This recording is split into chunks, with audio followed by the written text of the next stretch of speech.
Ketika kota masih terlelap, pasar Wage sudah terjaga. Sapaan pedagang, langkah kaki, dan aroma khas pasar perlahan membangunkan pagi.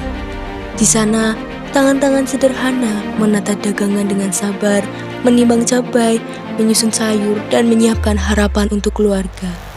Di pasar ini, uang bukan sekadar transaksi, melainkan kepercayaan, gotong royong, dan kehidupan yang terus berdenyut.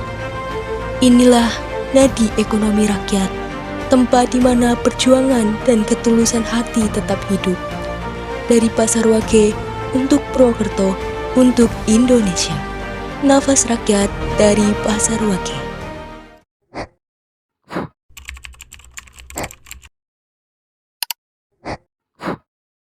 Pasar Wage bermula dari sebuah alun-alun Kadipaten Pancurawis, pusat pemerintahan yang dahulu menjadi tempat berkumpulnya pedagang pribumi dan pedagang Tionghoa.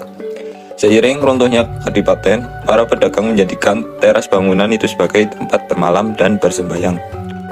Dari sinilah kemudian muncul kelenteng Hok Tek Pyo yang tetap berdiri hingga hari ini. Keramaian yang semakin tumbuh membuat pemerintah Belanda pada abad ke-19 menetapkan area tersebut sebagai pasar dan menamakannya Pasar Wage.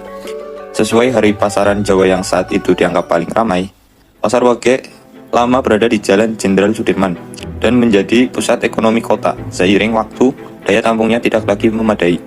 Hingga pemerintah membangun Pasar Wage baru di lahan lebih dari 10.000 meter persegi.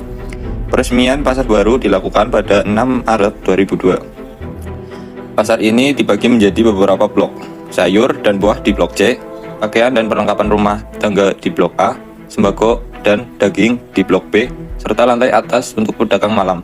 Pasar Wage juga sempat mengalami kebakaran pada tahun 2008, namun berhasil dibangun kembali dan terus berkembang. Kini Pasar Wage tetap menjadi pusat denyut ekonomi Purwokerto, tempat ribuan warga menopang kehidupan setiap hari.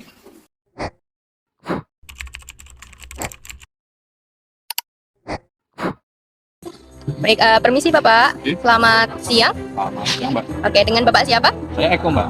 Pak Eko. Nah, Bapak Eko sebagai apa ya, Saya Pak? di sini sebagai administrasi perkantoran. Oh, administrasi perkantoran. Oke, baik. Sebelumnya saya izin wawancarai Bapak ini terkait Pasar Wage. Apa perbedaan paling terlihat antara Pasar Wage dulu dan sekarang nih, Pak?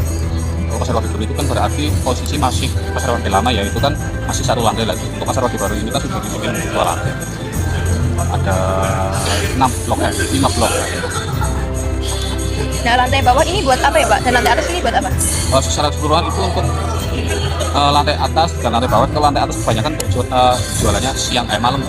Malam. Jadi lantai atas buat malam ya, Pak? Lantai bawah buat siang. Siang. Oke. Selanjutnya bagaimana sih Pak kontribusi Pasar Wage terhadap perekonomian masyarakat Banyumas nih, Pak? Kalau kita dengan kontribusi ekonomi juga sangat menopang sekali, Mbak, karena salah satu pasar induk juga sih, pasar induk. Jadi banyak pedagang-pedagang yang ada di desa atau kampung itu kan beli barangnya pulangannya di Pasar Wage. Termasuk mungkin pedagang-pedagang sayur gerobak dorong itu juga belanjanya di Pasar Wage. Oke, siap. Apa makna Pasar Wage bagi pedagang dan masyarakat sekitar nih, Pak? Kalau makna yang jelas, Pasar Wage itu memberikan dampak positif kepada warga sekitar, nah, akhirnya mereka juga bisa memanfaatkan lingkungan pasar untuk menghasilkan. Jadi dengan adanya pasar mereka bisa meningkatkan perekonomiannya seperti itu. Oke, lanjut. Bagaimana sistem pengelolaan pasar dilakukan oleh UPT saat ini, Pak? Nih? Kalau terkait dengan susunan organisasi sebenarnya kan kita ada dari tim perindak itu, terus ada di bawahnya lagi PTD. PTD itu membawahi 7 pasar, termasuk di sini Pasar Wage. Karena kebetulan PTD satu kantor dengan konservasi, jadi langsung dikelola sama UPT. Yang mengelola itu UPTD. Ya. Selanjutnya, apakah sudah diterapkan sistem modern seperti pembayaran non tunai atau digitalisasi pasar? Kita sedang dalam proses, Mbak, ke arah itu, karena selain itu jumlah pedagang yang luar biasa banyak, dan ini kan hampir 1.000 lebih sih. Jadi kita bertahap untuk ada rencana kita mau menjadikan retribusi itu dalam bentuk e-retribusi. Berarti lagi proses ya, Pak? Betul, kita lagi validasi pedagang, terus kemudian penataan pedagang, kemudian setelah itu kita baru bisa melaksanakan e-retribusi. Saya lanjut, bagaimana cara menjaga kebersihan nih, Pak, keamanan dan ketertiban di pasar yang ramai seperti Pasar Wage ini? Kalau untuk kebersihan sendiri sih kita ada sekitar 14 personil, Mbak, untuk petugas kebersihannya di semua wilayah. Nah, itu kita setiap hari dibersihkan, kemudian sama kita buang di TPS, tempat penampungan sementara nanti dari TPS itu diangkut lagi sama TSM atau TPA. Untuk keamanannya? Kalau keamanan kita 24 jam Mbak, kita ada garis keamanan yang bertugas ya, terus tugasnya sementara persib itu sekitar 4 atau 5 orang. Selanjutnya, apa tantangan terbesar yang dihadapi pasar Wage di era modern dan munculnya pasar online nih Pak? Apa ya? Kalau terkait itu tantangannya ya memang salah satu dampak pasar lesu, pasar sepi itu juga dari online. Makanya upayanya kita mencoba meramaikan kembali dengan cara apa ya? Semoga untuk daya beli masyarakat itu kembali. Di masyarakat kembali ke pasar lagi ya Pak ya? Oke. Selanjutnya, apa harapan Bapak nih terhadap masa depan pasar tradisional seperti pasar Wage?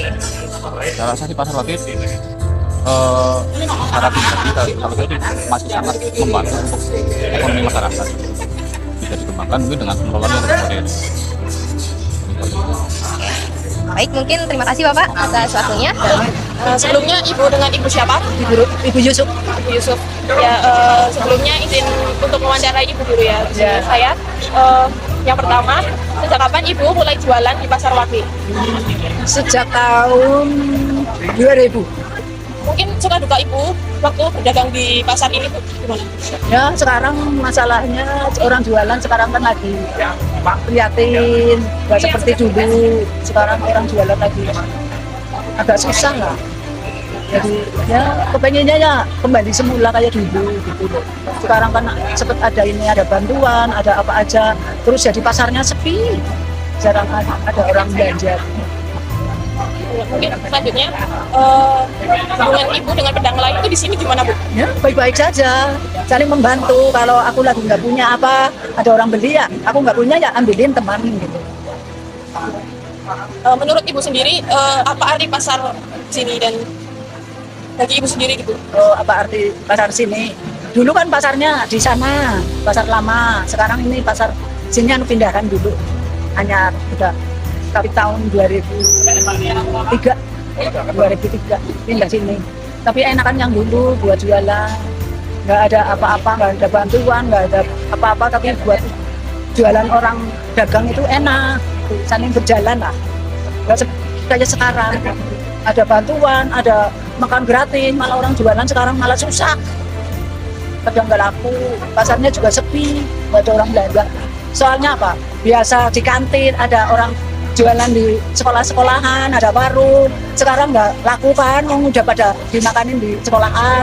Dan sekarang kan nggak pada belanja warungnya. Jadi pasarnya kan sepi. Warung-warung pada pay, kantin-kantin. Kayak gitu, resahnya kayak gitu. Iya Bu. Jadi banyak susahnya gitu. Ya banyak susahnya sekarang bandingan dulu. Dulu nggak ada bantuan, nggak ada apa-apa, tapi kan orang jualan lancar. Sekarang kan sudah ada pembayaran menggunakan QRIS untuk pembayaran digital. Mungkin dari Ibu sendiri sudah menggunakan Belum. Soalnya aku anak pedagang kecil ya nggak pakai kayak gituan. Belanjanya terbatas. ya. Terus mungkin gimana pendapat Ibu tentang pembeli zaman sekarang tuh lebih suka belanja di supermarket atau belanja online? Oh sekarang yang banyak pada online, ada yang tuh di supermarket. Kalau di pasar itu pada nggak mau becek. Orang yang itu apa? Yang kaya-kaya ya belanjanya di supermarket. Terus online, sekarang makanya banyak online, banyak supermarket. Jadi di sini itu di pasar makanya jadi nggak seperti dulu-dulu lah. Mungkin terakhir buat saya harapan Ibu buat masa depan Ibu dan juga di masa depan ini.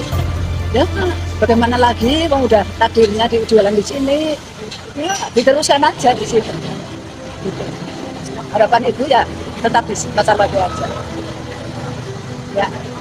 Terima kasih Bu atas Ya. waktunya. Sebelumnya dengan Ibu siapa? Ibu Sita. Ibu Sita. Jadi Ibu Sita beli pasar di sini tradisional daripada pasar lain. Ya kalau pasar tradisional otomatis membantu kaum rakyat kecil. Kalau mall itu kurang menguntungkan, tapi dia memperkaya orang yang kaya, merugikan rakyat kecil. Itu yang harus dipikirkan oleh pemerintah. Sekarang kan cuma gayanya doang, gayanya itu perlente, pinginnya ke mall, sebetulnya ekonominya sendiri aja bobrok. Iya susah, justru itu malah mematikan rakyat kecil. Terus apakah Ibu ini sudah punya pedagang pelanggan tertentu gitu Bu di pasar? Ya, ada, yang jelas mesti ada. Ada Kalau kan, gitu. karena kita yang namanya seorang ibu rumah tangga itu mesti carinya yang miring, yang Iya. harganya murah, yang bisa bersahabat. Ya kayak gitulah istilahnya, yang namanya kita kan sekarang harus benar-benar memikirkan masih ada hari esok di samping hari sekarang, karena ekonomi kita kan lagi benar-benar sulit kayak gitu. Yang selanjutnya menurut Ibu sih, apakah harga di pasar masih terjangkau daripada supermarket gitu? Sebenarnya masih terjangkau karena kita masih bisa menawar. Kalau di supermarket itu kan harga Mahal. mati, Iya, harga mati, ya. harga mati udah nggak bisa ditawar. Yang ada itu ya harus kita beli segitu. Tapi sebenarnya kalau kita bayangkan dan kita pikirkan, kita kaji ulang ya sebenarnya masih murah di pasar. Karena apa, kalau di supermarket kelihatannya murah tapi kan sedikit gitu loh. Cuma untingannya yang dikurangi, maunya di pasar bisa 4, di sana cuma 1. Pertanyaan selanjutnya, pernahkah Ibu merasakan perubahan pasar sejak dulu itu? Perubahan? Ya, itu besar sekali setelah ada corona, setelah ada adanya apa istilahnya online itu ya kasihan yang namanya orang pasar. Teman-teman saya di pasar dulu banyak sekali yang sudah bangkrut istilahnya kalau itu belum tidak, karena apa, karena pembeli sekarang sudah kurang sekali, ibarat 90% itu berkurang pasar. Sekarang itu yang namanya pemerintah kurang menghidupkan pasar, induk pasar kecil seperti itu. Justru yang dipikirkan itu supermall yang apa bisa dibilang katanya untuk menarik karyawan dia kan istilahnya, tenaga Tenaga kerja. benar. Tapi kenyataannya orang kecil yang menjadi korban, ya kan? Iya, Bu. Orang kecil itu banyak yang menjadi korban dan banyak sekali pengangguran sekarang. Itu malah justru kebalikannya. Harapan Ibu buat pasar seperti ini untuk masa depan itu gimana Bu? Harapan saya untuk pemerintah, pertama bukanlah rakyat kecil, jangan ribut untuk masalah pemerintah aja. Nomor satu itu ya, yang namanya orang atasan itu memikirkannya itu hal-hal yang di atas tapi kurang memikirkan yang di bawah Bawah. kayak gitu. Iya. Kemudian untuk yang namanya pajak itu kan sekarang banyak yang dipajak itu Iya, orang pajak kecil. kecil. Padahal yang Justru besar-besar yang- malah iya, dibiarin. harusnya itu yang online itu yang dipajak Iya. besar, sehingga meningkatkan, mereka kan jenuh untuk Iya, membeli jenuh. online, Ah. sehingga mereka kembali lagi ke masyarakat kecil, menghidupkan masyarakat kecil, menghidupkan pedagang kecil. Tidak harus malah online yang dibebaskan seperti sekarang kan memang pasaran bebas lah Iya. ya. Negara kita udah membebaskan yang namanya ekonomi pemasaran global Iya. istilahnya kayak gitu ya. Namun itu benar-benar mematikan orang kecil, rakyat kecil. Saya setuju sekali kalau online itu pajaknya sebesar mungkin. Karena apa, dengan seperti itu artinya akan masyarakat nanti kembali ke masyarakat yang dulu, dengan jual beli yang langsung bertatap muka, dengan apa ya istilahnya ramah tamah. Indonesia juga nggak akan hilang. Kalau itu kan cuman istilahnya dari HP ke HP, layanan iya, nggak online, ada yang nggak ada sosialisasi secara langsung. Itu justru mengurangi adab dari Indonesia sendiri dan mengurangi ekonomi yang benar-benar membuat rakyat kecil itu semakin terpuruk dan parah, intinya kayak gitu. Yang pertanyaan terakhir Bu, apa makna pasar Wage ini buat Ibu dan keluarga Ibu? Penting sekali Penting sekali.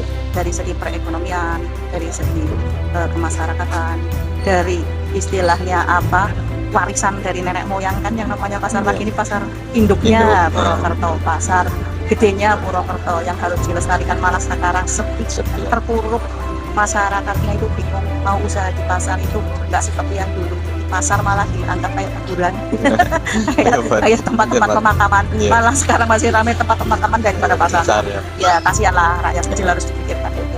Jangan mematikan rakyat yang kecil tapi membesar-besarkan rakyat yang gede gitu Iya. kan ya.